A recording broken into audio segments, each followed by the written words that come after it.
morning. Good morning. I will be reading from 1 Corinthians chapter 15, verses 50 through 58. What am I saying, brothers and sisters, is this: flesh and blood cannot inherit the kingdom of God, nor does the perishable inherit the imperishable. Listen, I will tell you a mystery. We will not all die, but we will all be changed. In a moment, in the twinkling of an eye, at the last trumpet. For the trumpet will sound, and the dead will be raised imperishable, and we will be changed. For this perishable body must put imperishability, and this mortal body must put on immortality.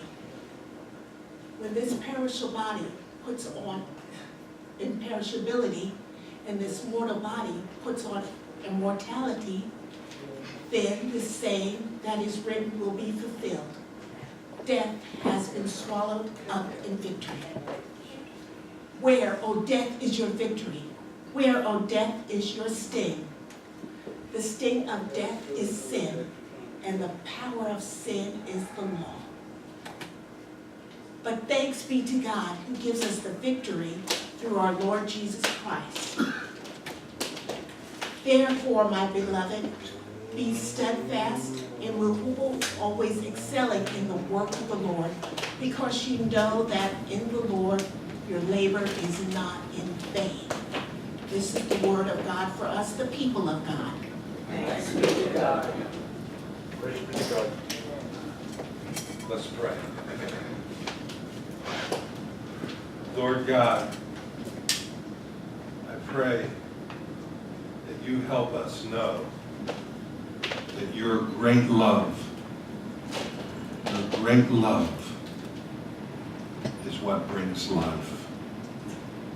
Help us to live into that love in such a way that it recognizes the life that you have given each and every one of us. A life to share in your presence. A life to be filled with your glory. You have given us a life, Lord. A life to experience greatness. A life to experience joy. You have given us a life to know your love at such a deep level that it wipes away every fear that we might have. Help us to live in your presence now. In Jesus' name, amen.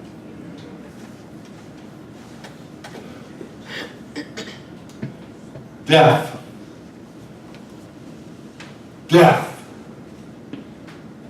We have certainly had enough death around here.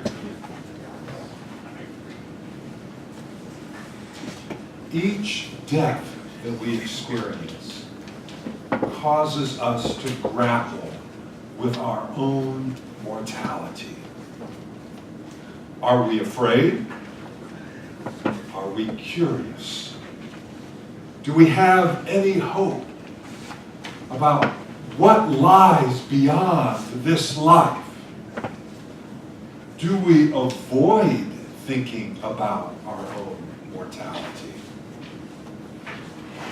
As I was grappling with my own mother and father's death this summer, the Reverend Dr. Dennis Perry, the pastor at Aldersgate Church, came and paid a pastoral visit to our family. And as he was talking, he said something that stuck with me. He said, "The death of your last parent somehow removes that last level of protection for you against death. And because of that, we feel all that much more vulnerable." I know that's been true for me. Not just the reality that I am now the oldest generation in my family and that I am a part of that next generation that will one day die. But my mom and dad protected me from all of the little deaths that attack us every single day. I always turned to mom and dad for affirmation. Whenever I felt attacked by the world or unable to live up to what I thought people were expecting of me, whenever I was feeling directionless, whenever I felt adrift, it was their love that made me feel like everything is going to be all right. And I didn't have to fear. But now they're gone. Who's going to protect me from these deaths? Wouldn't it be wonderful to unlock the mystery of death so that we didn't have to be afraid anymore? Wouldn't it be wonderful to be able to declare, like Paul in today's scripture, death has been swallowed up in victory, and mean it? To really mean and know and believe death has been swallowed up in victory. Wouldn't it be wonderful if we were no longer afraid of death at any single level in our life? Think of how bold we could be.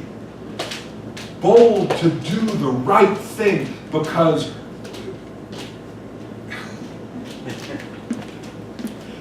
think of how bold we could be.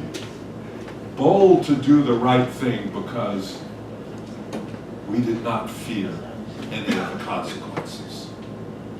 Think of how bold we could be because we believed that doing the right thing was better than anything that could happen to us.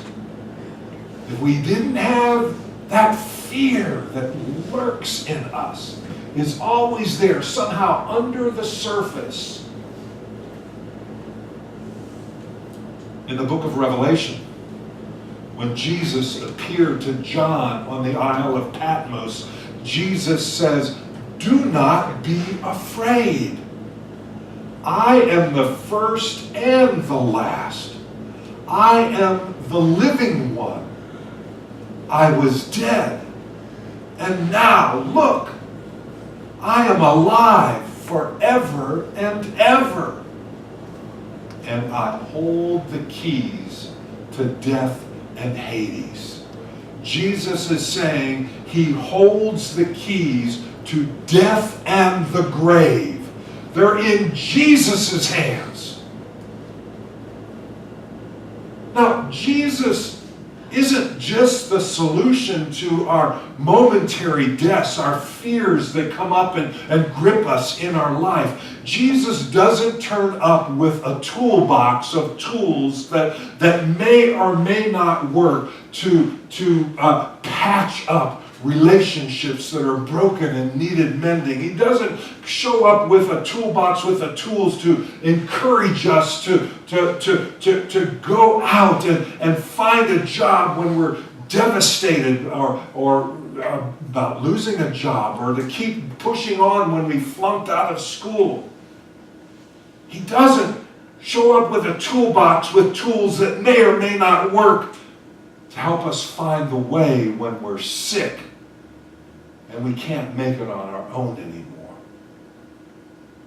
No, Jesus helps us with all of this and so much more. Jesus holds the keys to our ultimate human predicament. Jesus can make sure that we are never ever locked out of life.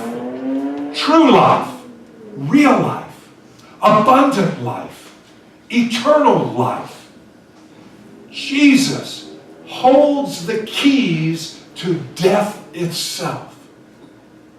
And Jesus, by his resurrection, has robbed death of its power. The resurrection is not just something that happened 2,000 years ago. The resurrection is being offered to us every day. It's being offered to us every single moment. A resurrection that touches every single level of our life. And I mean every level of our life. Here, now, and beyond the grave. Jesus is the key to new life. Jesus is the key to eternal life. Jesus tells Martha as she is grieving the death of her beloved brother Lazarus, he says, I am the resurrection and the life. The one who believes in me will live, even though they die. And whoever lives by believing in me will never die. And then he asks, do you believe this? The key is being offered to us. Do you believe?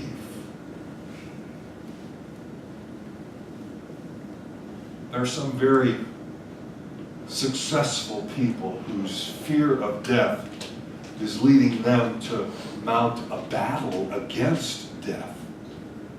But they're missing the mark. They're not going deep enough.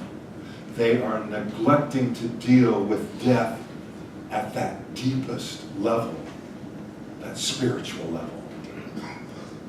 Peter Thiel is the billionaire co-founder of PayPal, and he is determined that he's going to live to 120. Dmitry Isakov, he is the godfather of the Russian internet, and he is using his billions of dollars, he says, to be able to live to 10,000.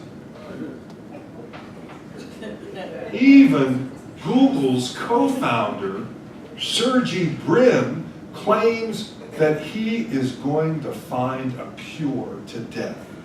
He's going to spend millions of his dollars of investing in drugs that will extend our lifespan.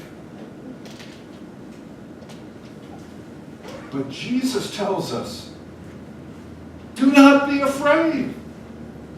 Do not be afraid. He has already defeated death. Jesus is the first fruit of the resurrection and our guarantee that this decisive victory has already been won. Death has been defeated. Jesus is God's locksmith, and he is offering us the keys to eternal life. But we make the mistake of limiting eternal life to forever and ever. Eternal life is so much more than forever and ever. The life that Jesus is offering us is life with the eternal. Jesus is saying that we can live with God now and forever. Eternal life does not begin when we die. Eternal life begins when we start living with God. And when we start living with God, we will come to know God's love, God's grace at such a deep level that it will wipe away every single fear, including our fear of death. We know that when we live in the very presence of God, when there's nothing there between us and God, separating us from God, that nothing can defeat us. Nothing will be able to separate us, tear us away from the love of God that we know in Jesus Christ. Not even death.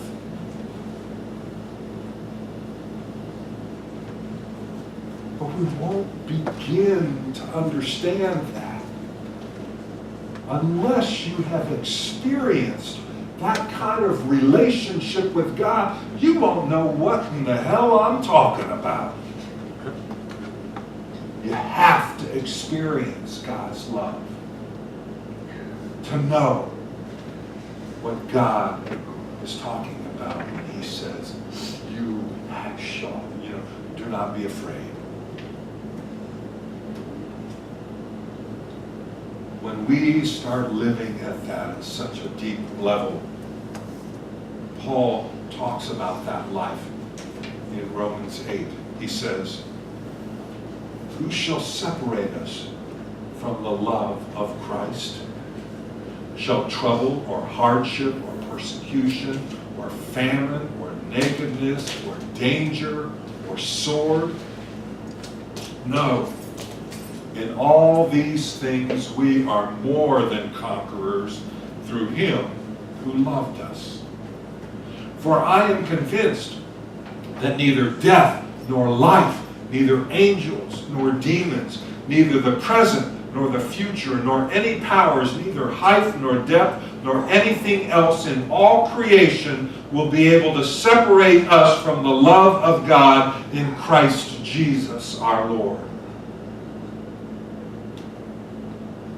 Do you have that depth of assurance? That depth of assurance of God's love in your life? Do you know God's love that deeply?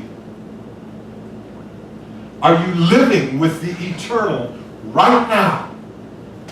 This moment? Do you want to know God's presence so closely that you know without a doubt you are being made new?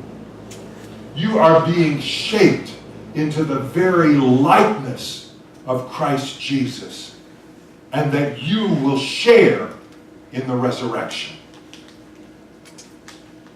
Paul, in 2 Corinthians chapter 3, tells us that when we are in the presence of the Lord with unveiled faces, he means when we are in the presence of the Lord and there is nothing separating us from God, we are being transformed into his image with ever-increasing glory.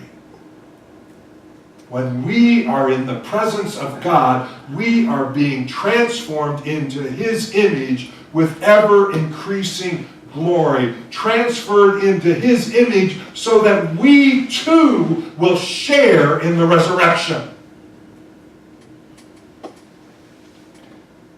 Do you want to know that you share in Christ's resurrection? Do you too want to live in such a way that you have no fear? That you are filled with so much love that all of the little fears that come at us every day mean nothing to you? That you can live life the way life was intended to be lived?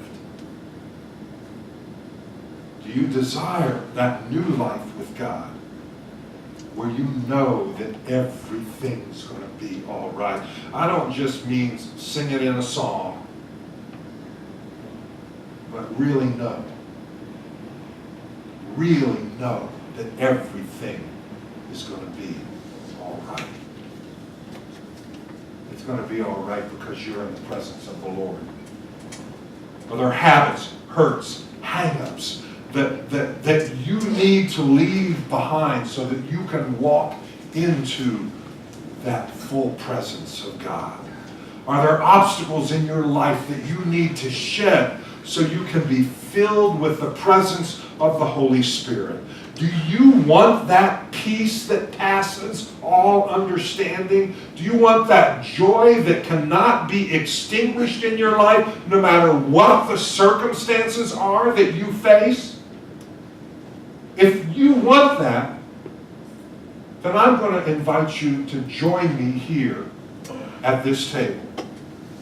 If you want the eternal God in your life, if you want to pray for it, ask for God to be there with you, then come here with me. Come here with me, and you can either stand here with me, you can kneel with me. If you want to scoot up a chair because it's too difficult for you to stand or kneel, then come and do that. Come now. Let's know Christ's presence in our life. Let's know the healing power in our life. Come forward now. Come forward now. If that's what you want in your life, come stand, come kneel, pull up a chair. Let us pray, because we know that we want God's presence in our lives. We want to live without fear. We want to live in the joy of the Lord.